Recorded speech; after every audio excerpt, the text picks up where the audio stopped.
A seus pés nos humilhamos, servos consagrados, reverentemente ao Deus Santo adoramos. Por favor, com amor, espiritualmente, Deus está no templo, Cristo está no templo, sumo benefício, por seu sangue nos foi dado. Ele, o bom Cordeiro, foi o sacrifício que expiou o vil pecado. Escolheu e sofreu o cabal suplício. Cristo está no templo. Tu que estás no templo, preceptor divino, e os corações habitas. Tu, paciente mestre, dá-nos teu ensino, aclarando as leis benditas. Que prazer conhecer a graça infinita, sim, estás no templo. Pai, Tu és o Deus que se faz presente no nosso meio. Tu és o Deus Pai, Filho e Espírito Santo que habita no meio do Teu povo e fala aos corações. Ao Senhor tributamos honra, glória e louvor. Que o Senhor, ó Deus, receba a adoração do Teu povo. Que o Senhor, ó Deus, nessa noite renove as forças do Teu povo. Que o Senhor nos instrua, ó Deus, e seja glorificado na vida de cada um. Que a Tua presença, ó Deus, nos encha e alegre o nosso coração. E a paz do Senhor, que excede todo entendimento, seja sobre o Teu povo, hoje e para todo sempre. Amém. Podeis assentar. Causei, ó Deus, e ao meu exemplo fraco tropeçou, e eu não andei nos bons caminhos Teus, perdão, Senhor. Se vão e fútil foi o meu falar, e amor ao meu irmão não demonstrei, ao sofredor eu não quis ajudar, perdão, Senhor.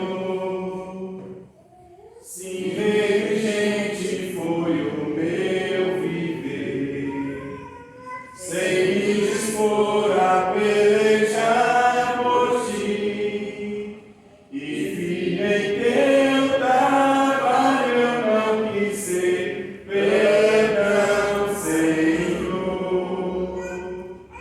Escuta, ó Deus, a minha oração, e vem livrar-me do pecado vil. Renova este pobre coração. Amém, Senhor. Podeis assentar?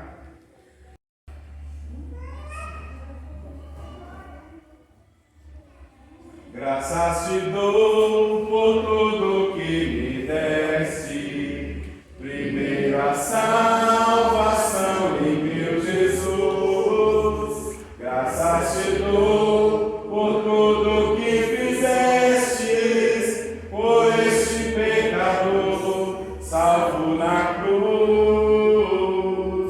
Graças, graças, mil graças a Ti, meu Salvador.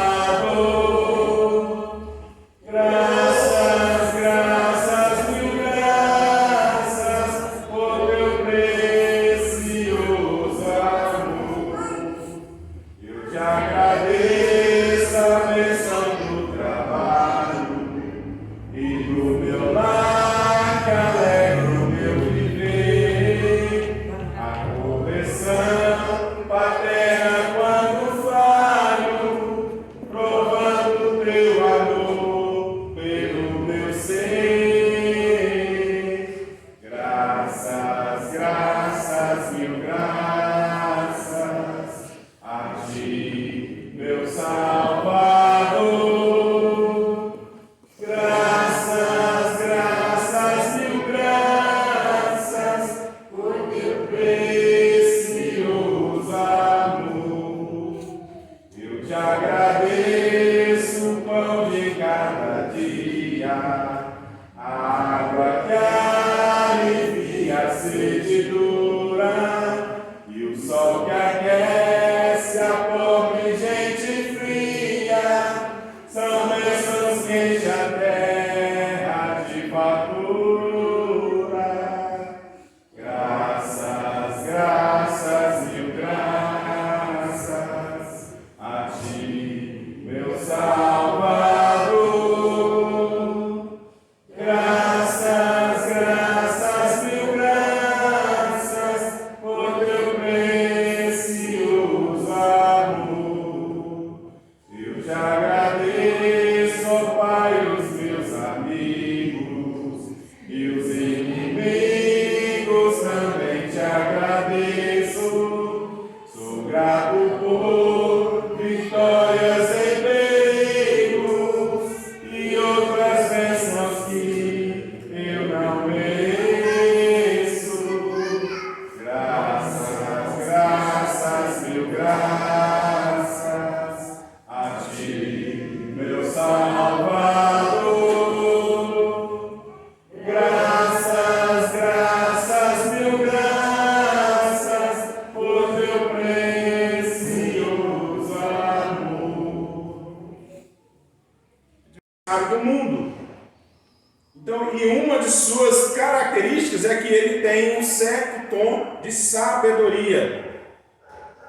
Ou seja, as palavras desse salmo visam nos ensinar sabedoria. Mas o que precisamos saber para sermos mais sábios, segundo o Salmo 127? Em primeiro lugar, nós vamos trabalhar somente 2 temas essa noite em cima do Salmo 127. Em primeiro lugar, sobre a inutilidade da vida sem Deus. E em segundo lugar, sobre as bênçãos da vida com Deus. Esses 2 temas não correspondem exatamente às 2 partes principais do Salmo, mas chegam bem perto. Porque a ênfase nos primeiros versículos que nós lemos do Salmo é de que sem o Senhor é tudo em vão. Olha só a leitura. Se o Senhor não edificar a casa, em vão trabalham os que a edificam. Se o Senhor não guardar a cidade, em vão vigia a sentinela. Versículo 2: inútil vos será levantar de madrugada, repousar tarde, comer o pão que penosamente granjeastes.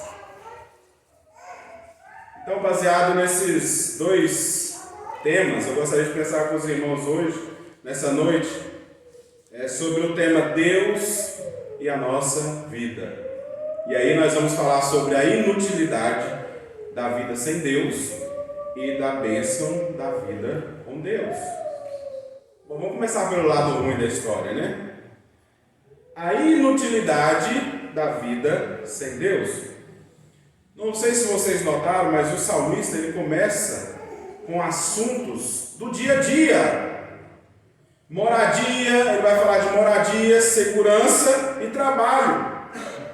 Ele quer, através de exemplos particulares, chegar a um ensino de caráter geral, onde vamos tratar da família. Ele fala da construção de uma casa, que é abrigo e proteção para uma ele fala da segurança de uma cidade, o que permite seus moradores a viverem em paz. E ele também fala do trabalho, do esforço para prover o que é necessário à subsistência. Então, nessas três questões, todos nós estamos envolvidos.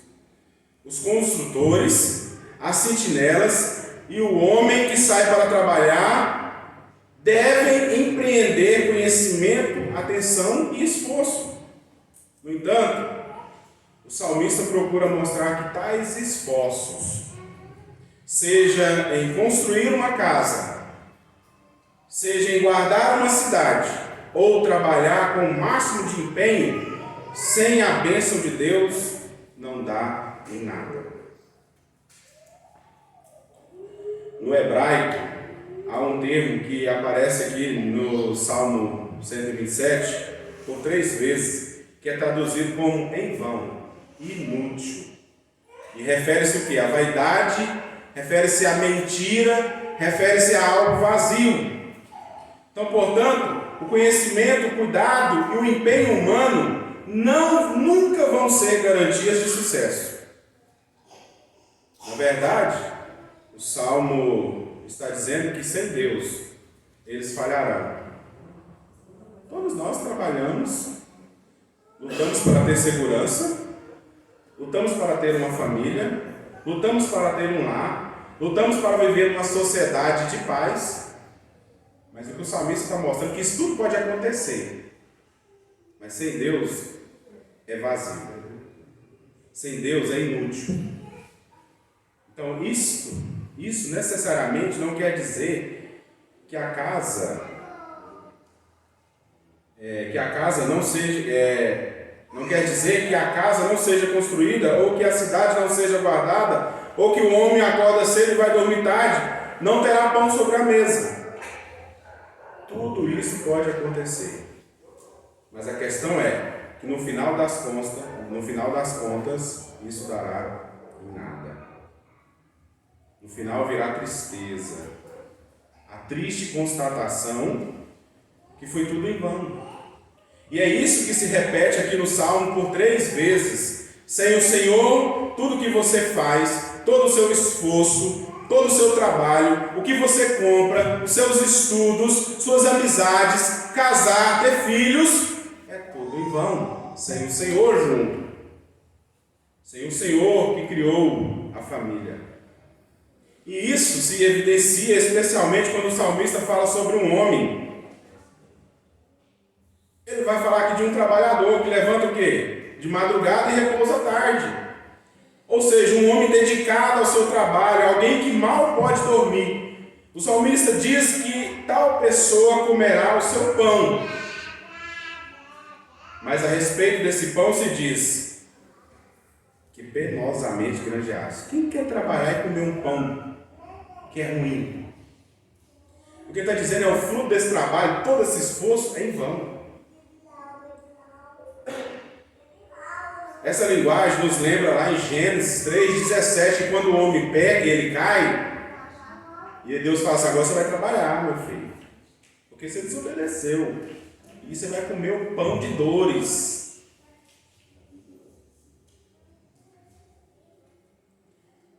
Ou seja, esse homem que é um trabalhador. Há algo de errado em uma pessoa que trabalha? Não há nada de errado em um homem trabalhador, seja ele levanta cedo e repousa à tarde. Mas o que o salmista está dizendo é que sem Deus, esse pão não é um pão abençoado. É um pão de dores. O pão está na boca, chega ao estômago, mas não há alegria. Não há verdadeira felicidade. Não há verdadeira paz. Só inquietação, ansiedade e medo. Por meio dessas ilustrações tão comuns, o salmista quer ensinar que tudo na vida depende da bênção de Deus, e que sem essa bênção, todo empreendimento humano, todos os esforços, todos os planos, todos os sonhos, no final das contas darão em nada. As realizações humanas sem Deus podem ser como um tipo de droga que ilude por um tempo, mas quando seu efeito passa, só há um grande vazio. que o salmista ensina aqui pode ser ilustrado de muitas formas. Isso talvez possa ser percebido ainda nesta vida. Pensemos aqui nessa noite em uma mulher que decidiu ou que dedicou a sua vida inteira à sua carreira profissional. E ela se torna bem-sucedida. Mas sua escolha fez com que não quisesse ter filhos. E com o tempo, seu trabalho também lhe separou do seu marido. Ou seja, enquanto era nova, ela era bem, estava tudo bem e ela estava bem-sucedida. Mas o que acontece com a vida? A beleza e a saúde vão embora. E essa mulher termina seu dia sozinha. Ela tem quem cuide dela, porque ela tem dinheiro. Mas ela não tem quem ame ela. Então vem a pergunta, valeu a pena? Nós estamos vivendo um movimento feminista, né? Onde as mulheres, a ideia do feminismo, né? Onde as mulheres têm que ser igual ao homem, e isso na Bíblia está bem claro. Sempre foi assim, é muito mal compreendido. O movimento feminista, ele cria coisas que não estão na Bíblia.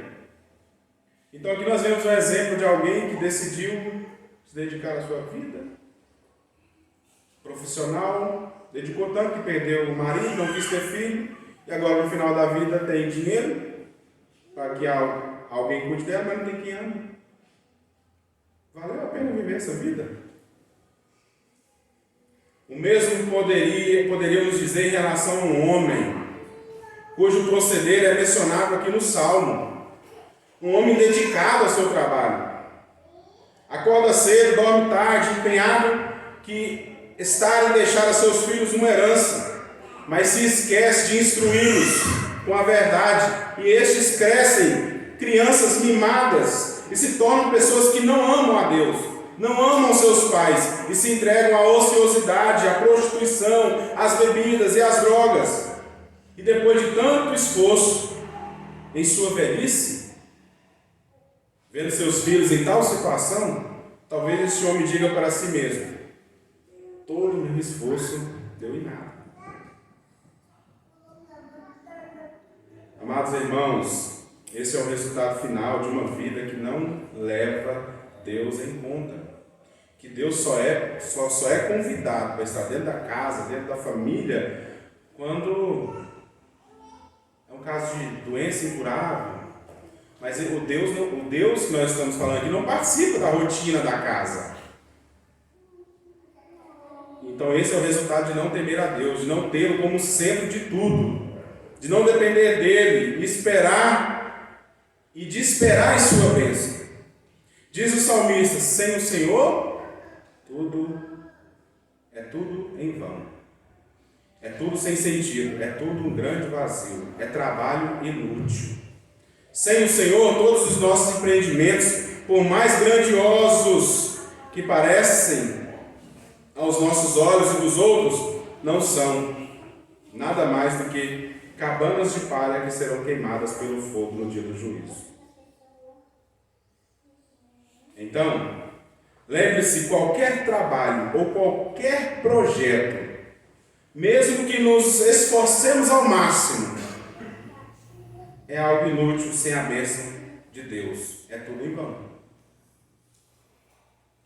Você pode ter os melhores médicos e não conseguir o diagnóstico. Pode ter grandes sistemas de alarme de segurança na sua casa e o ladrão mesmo assim ainda entrar na sua casa.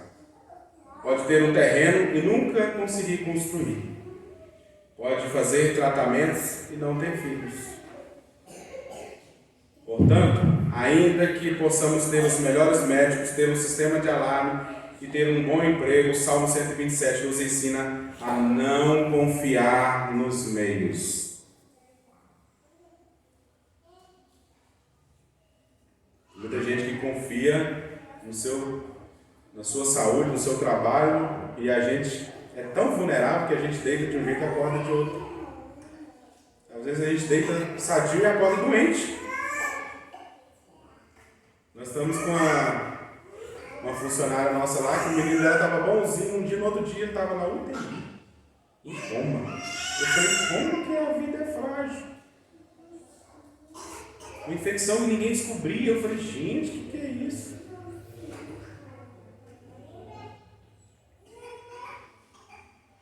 O sucesso dos nossos empreendimentos não dependem da nossa capacidade de planejar. Da nossa diligência no trabalho ou qualquer outra coisa. Depende de Deus. E nós temos que aprender isso. Depende de Deus. Então devemos agir de forma dependente dele. Não tentar fazer nada por nossas próprias forças. Há pessoas que pretendem salvar seu casamento, criar seus filhos, suprir as suas necessidades de sua família, confiando em seus esforços. Nós fizemos um encontro de casal, que alguns irmãos aqui já fizeram, o Grifa Mim, e nós refazemos o encontro no final de semana passado. Com os grifados. Quantas pessoas ouviram mensagens lá de que nós precisamos depender de Deus e estão com os casamentos destruídos porque estão lutando com as suas forças. Porque não convidam Deus para participar da rotina da casa, do lar, do casamento, da educação dos filhos. Só deixam para gritar para o socorro quando o filho já está nas drogas. Quando o homem ou a mulher já não aguenta mais conviver junto, aí quer gritar para Deus. E mesmo assim Deus ainda sendo misericordioso, Deus ainda faz um gesto de amor em relação a nós. Mas esta noite, irmãos, o Espírito Santo nos adverte para termos um cuidado. Cristo nos salvou não para vivermos de um modo independente de Deus. Pelo contrário, se você e eu somos salvos, se entende o que Deus fez por você, sabe então que devemos viver em total dependência de Deus, do Senhor. Muitas pessoas terão a impressão de que são muito abençoadas.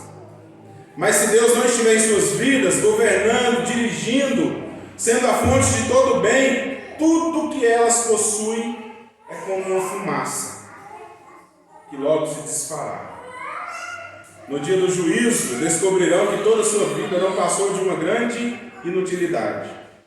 Esta semana mesmo eu vi uma matéria de um médico, que ele falou assim, olha, que ele não trabalhava em UTI, que quando o médico trabalha na UTI, há muita esperança da pessoa sair dali.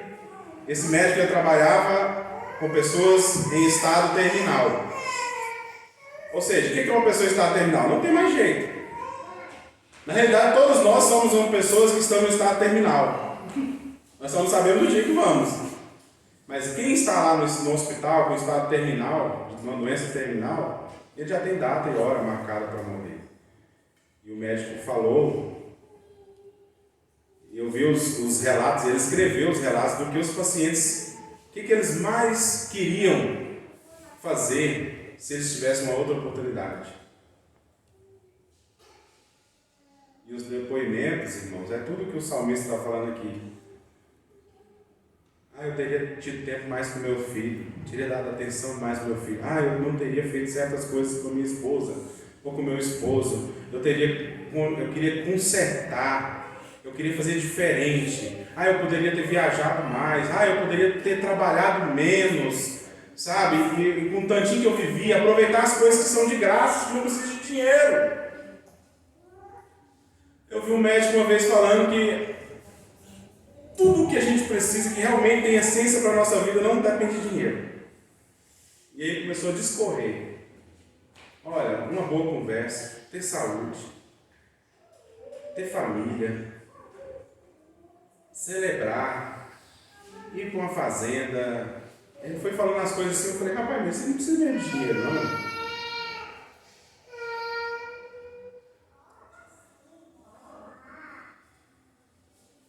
No dia do juízo, descobrirão que toda a sua vida não passou de uma grande inutilidade. É o que acontece quando as pessoas não têm mais jeito, não têm mais oportunidade de consertar as coisas que fez, estão esperando a morte para encontrar com Cristo e se apresentar diante dele.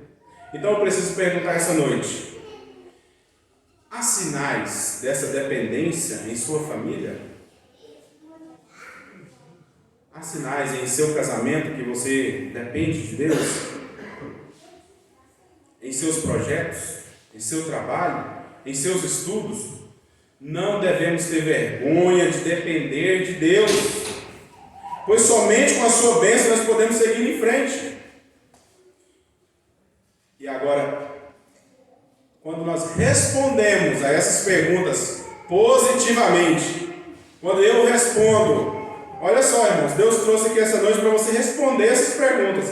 Há sinais dessa dependência em sua família? Se você disser assim, olha, Deus, talvez até hoje não tinha, mas a partir de hoje eu estou escutando, e vai ter sim no meu casamento, na minha família, uma vida dependente do Senhor. Nos meus projetos, no meu trabalho, nos meus estudos, o Senhor, eu vou depender do Senhor, e eu não irei ter vergonha. E aí, se a sua resposta for positiva a essas perguntas, aí nós vamos para o segundo tema. Agora é bênção. Até agora ficava pesado, né? Mas quando a gente responde positivamente ao que a palavra de Deus diz, Deus nos abençoa. Então, o segundo tópico da mensagem é as bênçãos da vida com Deus. Até o versículo 2 o negócio é tenso, na parte A. Quando parte para a parte B, olha só, versículo 2. Inútil vos será levantar de madrugada, repousar à tarde, comer o pão que penosamente granjeastes. Agora começa a bênção de quem depende de Deus. Na sua família, com seus filhos, no seu trabalho. Sabe o que Deus faz? Ao você voltar para casa agora, que bater aquele x-saladão, aquela pizza, ou arrozinho com feijão, carne lá, esquentado do almoço, não sei o que você dormir. O que Deus vai fazer? Aos seus amados, Ele dá enquanto dorme. Aqui nós devemos notar a relação dessa segunda parte com a primeira parte do Salmo. A edificação da casa na primeira e a edificação da família na segunda. As sentinelas que guardam a cidade na primeira e os filhos que protegem o pai na segunda. Olha só o que diz o restante do texto. Herança do Senhor são os filhos, o fruto do ventre, seu galardão. Como flechas na mão do guerreiro, assim os filhos da mocidade. Feliz o homem que enche deles a sua aljava, não será envergonhado quando pleitear com os inimigos à porta. Nessa segunda parte, irmãos, em resposta à inquietude e à inutilidade da vida sem Deus, o salmista apresenta a vida abençoada por Deus. Ele fala sobre as dádivas de Deus. Primeiro, em dar ao homem comer do seu trabalho, depois o dom dos filhos. A partir da parte final do versículo 2, o salmista coloca em contraste ao homem que trabalha incansavelmente, como se o sucesso dependesse dos seus esforços, e o homem que é amado por Deus. A este o Senhor dá o pão enquanto dorme. Obviamente, isso não quer dizer que Deus alimenta o preguiçoso. Eu vou só dormir porque o Kels falou lá na igreja, e quando eu durmo, Deus vai pôr o pão aqui na minha casa. Deus não está falando isso. Mas quer mostrar que através do contraste, enquanto o homem sem Deus trabalha quase sem dormir para comer o pão de dor, que não é um pão abençoado, aqueles a quem Deus ama trabalham também, mas sem essa dor, essa fadiga, essa angústia, esse pão que não satisfaz. Na nossa vida, nós vemos diretamente, diariamente, pessoas que têm muito dinheiro e são felizes. Você fala, moço, se eu tivesse dinheiro, cara, nossa, eu ia fazer um monte de coisa. A pessoa não está feliz, sabe por quê? Porque não é um pão, não é uma vida com Deus, porque só vida com Deus preenche a alma do ser humano, que traz contentamento, que traz felicidade, que traz prazer.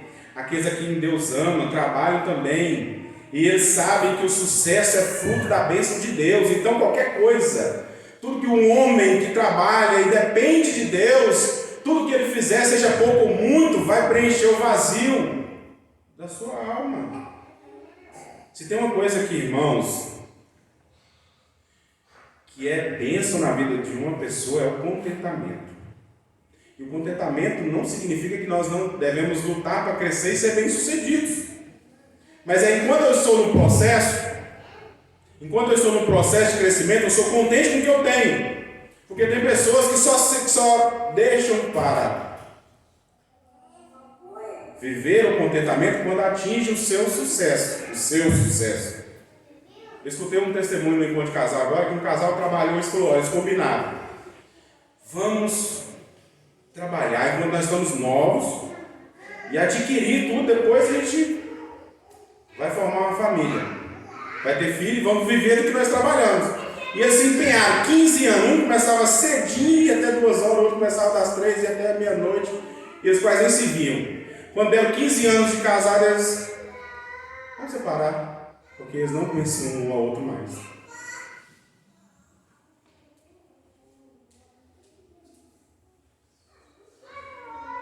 Você está entendendo? É o hoje, irmãos. Deus quer nos abençoar hoje, quer que nós sejamos contentes com o que nós temos hoje, com o que nós estamos construindo. Não vamos deixar para ser feliz só o dia que eu conseguir comprar no meu caso, o meu Corolla. Não, eu tenho que ser feliz com o carro que Deus me deu agora, porque se algum dia eu chegar lá, eu já vivi uma felicidade, eu já vivi um contentamento. Deus está participando da minha vida, da minha família, da criação dos meus filhos. E quando eu não posso deixar eu sentir realizado só quando minha filha formar, ou meu filho formar e casar vai agora para realizar. Não, eu preciso viver todos os dias. Contentamento com Deus, a bênção de Deus na minha vida. Com isso o salmista quer mostrar que a bênção procede do Senhor. Ele cuida dos seus amados. Ele abençoa o trabalho diligente daqueles que confiam nele. E a seguir, a partir do verso 3, o salmista fala de bênçãos na família. E esse versículo começa com uma expressão que visa chamar a nossa atenção. Podemos ler, eis que os filhos, ou sim, os filhos são. O salmista se refere aos filhos como uma herança e galardão, ou recompensa. Então nós devemos entender aqui, herança não de acordo com o direito hereditário, mas como uma livre concessão, uma recompensa que não é paga como dever, mas de alguém que livremente faz uma promessa e depois cumpre. O que o salmista quer dizer com essas palavras é que os filhos são a dádivas de Deus, uma bênção que Ele concede. Portanto, filhos não chegam por meio de um processo mecânico, mas são uma dádiva na qual Deus está plenamente envolvido. Nós não podemos entender que nós fomos gerados só porque o meu pai e minha mãe amou um ao outro e gerou o Kelvin. Deus está no projeto. Filho é uma dádiva de Deus. Então, se alguém chega a ter filhos, deve saber que recebeu do Senhor dádivas, das quais deve cuidar. E se alguém não tem filhos por razões físicas, pode buscar os meios para cuidar da sua saúde, mas deve fazer isso confiando no Senhor, pois os filhos são dádivas dele. Notem, então, que o salmista quer ensinar algo, que Deus cuida do seu povo, Deus abençoa os seus amados, mas o que o salmista utiliza para provar a bênção de Deus sobre os seus amados? O que ele utiliza? O fato de que os filhos são dádivas dele.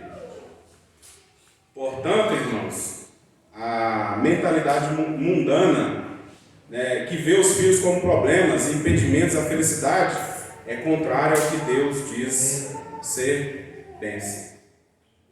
Você vai escutar, não sei se você já escutaram, pessoas falam assim, não vou ter filho não, porque filho dá trabalho demais. Porque filho vai impedir os nossos projetos. Porque filho vai atrasar os nossos planos. Porque filho... Então, ou seja, os filhos são comparados, segundo o salmista, como como flechas nas mãos de um guerreiro. Vocês devem ter lido, o que é isso, né?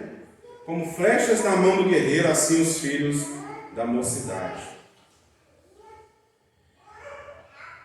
Ou seja, são como armas que podem servir para defender o seu pai. Porque é isso que vai acontecer aqui, lá no versículo 5. Essa semana, a semana passada, a gente, no culto familiar lá em casa, a gente ouviu uma mensagem do Hernandes, as fases da família. Ele fala sobre o Salmo 127 e o Salmo 128, os dois salmos. Assista, está no YouTube, manda buscar assim, ó. As fases da família com Hernandes Dias Lopes. 38 minutinhos, irmãos, que palavra. E ele vai falar muito bem sobre o significado dos filhos como flechas na mão do guerreiro.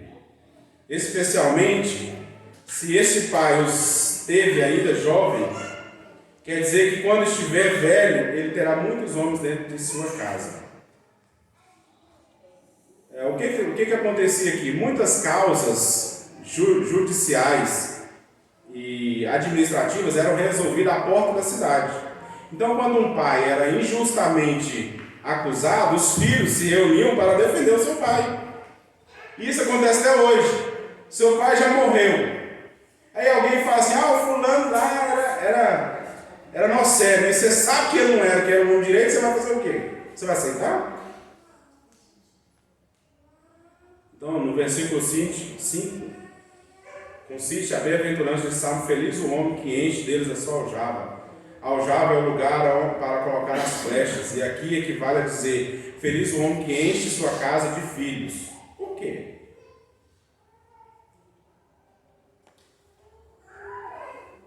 Diz a Bíblia: não será envergonhado quando pleitear com os inimigos à porta. Aqui se menciona os inimigos à porta. O que dá a entender que o pai sofreu uma acusação injusta e agora os filhos se reúnem para defender o seu pai. E é isso que nós fazemos quando os nossos pais, ainda em vida, nós os honramos. Honramos com o quê? Com o seu testemunho. Então, ou seja, a melhor coisa que um pai faz para um filho não é deixar a herança física, de materiais, de dinheiro para ele. É deixar exemplo. É deixar ensinos que vão fazer dele um homem ou uma mulher de Deus.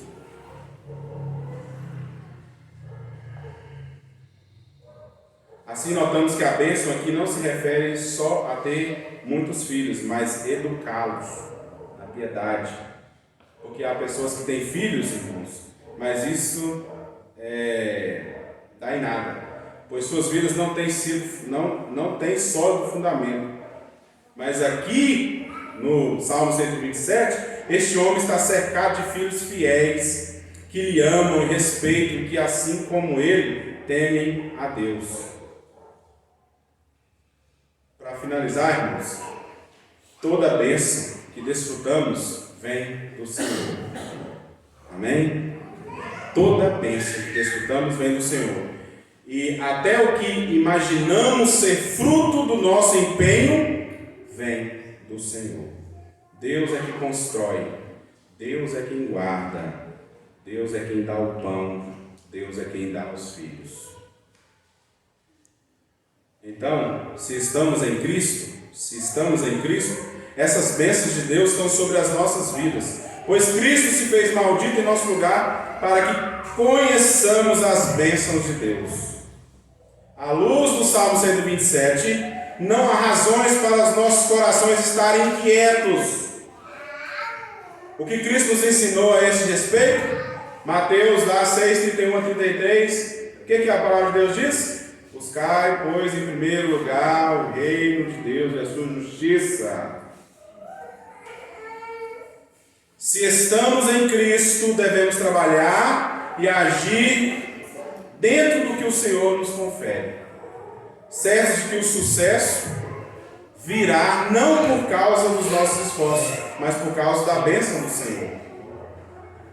Mas o Salmo 127 também não só nos diz que Deus nos abençoa, mas diz que bênçãos Ele costuma conferir-nos Nós lemos aqui que é Ele quem nos dá o pão. Então, cada vez que temos alimento sobre as nossas mesas, devemos elevar nossos corações a Deus e agradecer por sua bênção. Lemos também aqui que os filhos também são bênçãos do Senhor. Mas aqui há um choque com o que o mundo diz. E por isso, se eu perguntar quantos casais aqui querem a bênção de Deus, não só aqui, mas em todos os lugares que a gente tem a oportunidade de fazer essa pergunta, talvez todas as pessoas vão levantar as mãos. A pergunta é: mas será que as mesmas mãos ficarão levantadas se a pergunta for: quantos desejam ter mais filhos? Eu não estou querendo dizer essa noite, irmãos, que todos devem ter muitos filhos. Até porque muitas das vezes a nossa situação financeira não permite. Apesar que o que eles realmente precisam a gente consegue dar. Mas no mundo de hoje, temos celular, temos um monte de coisa. A pessoa, se tem 3 filhos, tem que dar 3 celulares para o filho, para cada um. Vai ficando difícil, porque o mundo, o mundo capitalista está exigindo muito da sociedade. Por isso que você vê pais e mães trabalhando igual condenados para viver uma vida, que muitas das vezes não tem a bênção do Senhor, que vive uma vida para satisfazer os desejos que realmente não preenchem o vazio da nossa alma. Pode existir certas questões de saúde ou outras questões que impeçam, mas a questão é que cada casal da igreja deve responder se podemos ter filhos porque não queremos ter mais filhos. Qual que é a resposta que nós estamos dando a nós mesmos? Se as razões forem, as que não estão com a bênção, de conformidade com a bênção do Senhor, está errado.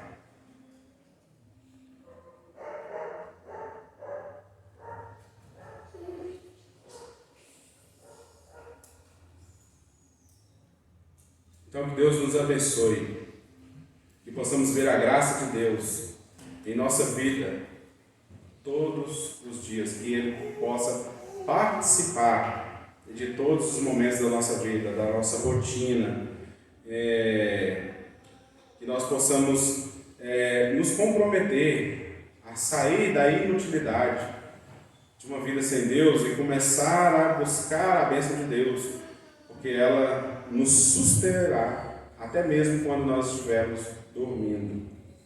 Devemos orar para que o Senhor Deus, que nos abençoe em Cristo Jesus, nos conceda dependermos sempre de sua bênção. Que nada façamos se o Senhor não estiver conosco, pois já sabemos que todos os esforços sem o Senhor dão em nada. Mas se tivermos sua bênção, sigamos em frente sabendo que Ele não nega bem algum aos seus amados. Certamente, se vivermos em dependência dEle, a sua bênção estará sobre nossas vidas. Então, nós iremos sair daqui esta noite com essa convicção. Senhor, com a sua bênção construiremos. Senhor, com a sua bênção estaremos seguros. Senhor, com a sua bênção faremos o nosso trabalho e receberemos de suas mãos o nosso pão. Senhor, com a sua bênção criaremos nossos filhos. Que assim seja para a glória do nome do Senhor. Amém? Amém. Vamos orar? Pai, em nome de Jesus, nós te agradecemos porque temos uma família, porque o Senhor dá a bênção de podermos viver em família. E nós reconhecemos, ó Pai, nesta noite, que muitas das vezes, ó Deus, o Senhor não está em nossos projetos. Perdoa-nos por isso. Perdoa porque muitas das vezes o Senhor não participa da minha vida conjugal. Perdoa, Senhor, porque muitas das vezes o Senhor não participa da minha vida financeira. Perdoa, Senhor, porque muitas das vezes o Senhor não participa da educação dos nossos filhos. Perdoa, Pai, porque muitas das vezes somos orgulhosos e não atribuímos aos nossos sucessos e às conquistas ao Senhor. nessa noite o Senhor muda a nossa percepção. O Senhor fala aos nossos corações. E em nome de Jesus, nós iremos viver para a glória do Senhor. Nos ajuda, ó Deus, quando nós esquecemos que a nossa vida depende totalmente do Senhor. Pois eu sei que amanhã nós podemos esquecer disso, mas temos o Espírito Santo para nos lembrar. Que Ele nos ajude, ó Deus, em nome de Jesus, a vivermos essa vida plena, essa vida, ó Pai, completa da glória do Senhor. Uma vida de contentamento, de satisfação, de prazer, seja da forma como nós estamos vivendo, seja com quem nós temos, que o Senhor nos ajude a viver para a glória do Senhor. Oramos em nome de Jesus. Amém. Amém.